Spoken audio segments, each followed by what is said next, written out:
রাজধানীতে জ্বালানি তেলের সংকটে ভোগান্তি চরমে যানবাহন চালকদের। ঘন্টার পর ঘন্টা অপেক্ষা করেও মিলছে না তেল।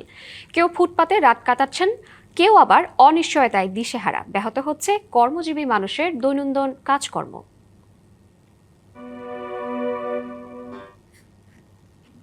কারো কারো ক্ষেত্রে তারও বেশি, তবুও নেই কোনো নিশ্চয়তা মিলবে কিনা জ্বালানি। অনিশ্চয়তার এই দীর্ঘ লাইনে দাঁড়িয়ে দিনরাত এক হয়ে গেছে চালকদের।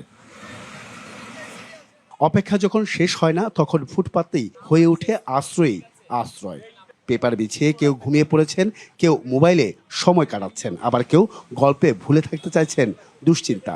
কারণ সবার তো নির্দিষ্ট একটা কাজ আছে, ঢাকা শহর কেউ তো আর এমনি থাকে না ভাই, সবার জীবিকার প্রয়োজন সে আসছে। গতকাল রাত 12টা-10টা থেকে প্রাইভেট কারগুলো দাঁড়ানো, তো এখন পর্যন্ত তেল ওনাদের গাড়ি আসেনি।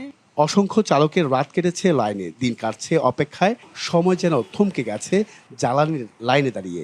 সরকারের গাফলতিও হইতে পারে, বা সরকারের ব্যর্থতা হইতে পারে, অথবা সরকারের কি আসলে বুঝতে পারতেছি না বিশ্বের কি একটা অবস্থা।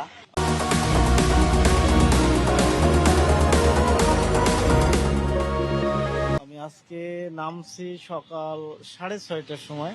তেলের উদ্দেশ্যে আসছি আগে, যে গাড়িটা তেল ভরবো, ভরে সারাদিন আমি গাড়ি চালাবো। ভোগান্তিনা গতকালকে আমি 4:30 থেকে অফিস থেকে এসে আপনার জাহাঙ্গীর গেট পর্যন্ত ওখানে সিরিয়ালে ধরছিলাম। পরে প্রধানমন্ত্রীর কার্যালয়ের সামনে আসার পরে বলতেছে তেল নাই। রাজধানীর অধিকাংশ পাম্প বন্ধ, সেগুলোর সামনেও লাইন।